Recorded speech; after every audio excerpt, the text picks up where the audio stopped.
And so here we are at the Northampton Methodist Church for Sunday, the 30th of November 2025.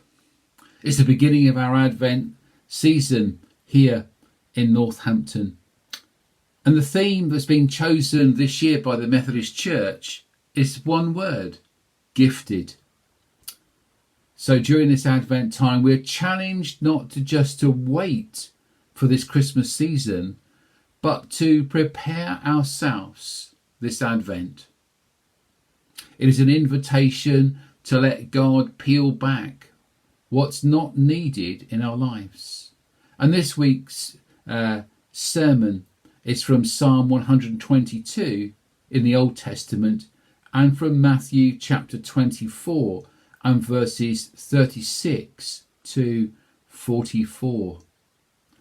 And I've based these thoughts today around and on the resources which have been supplied to us by the Methodist Church for this season entitled Gifted. So let's begin by looking at Psalm 122. Psalm 122 is a pilgrim song. It's a song of ascent, celebrating the joy of reaching Jerusalem to worship at the house of the Lord, traditionally sung on the journey to a festival in Jerusalem.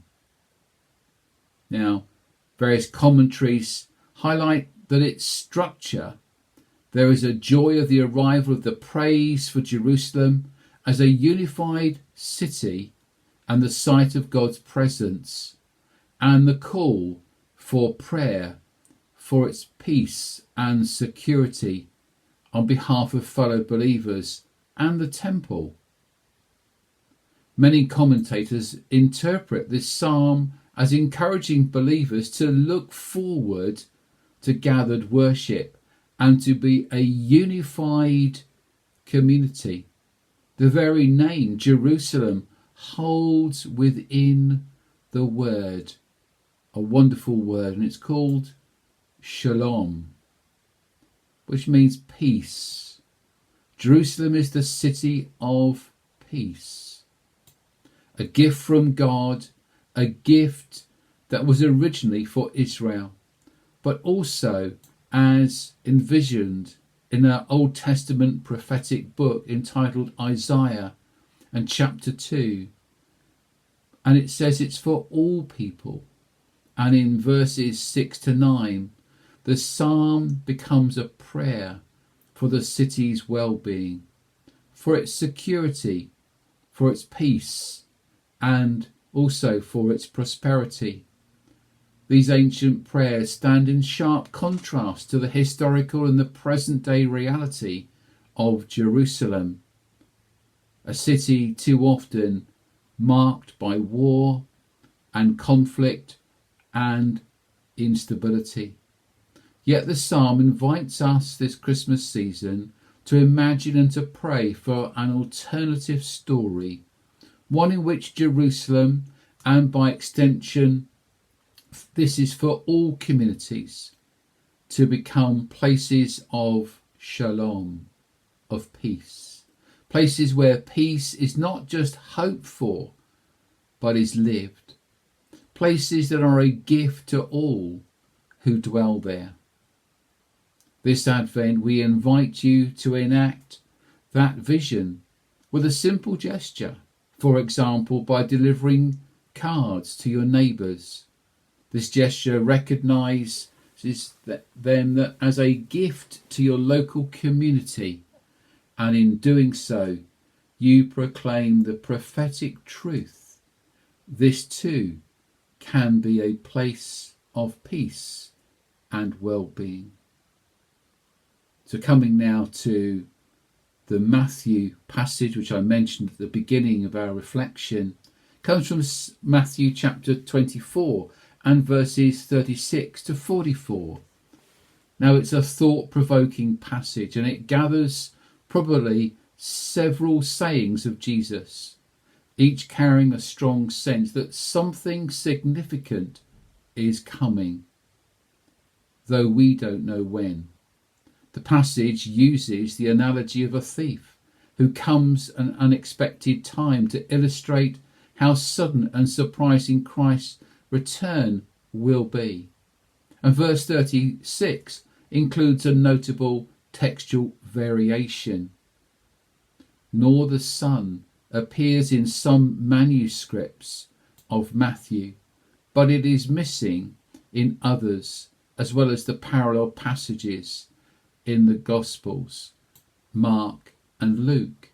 But this phrase was historically controversial and fueled the earlier denials of the equality within the Trinity of the Father and of the Son. And yet precisely because it would have been uncomfortable for the early church, its inclusion lends authenticity.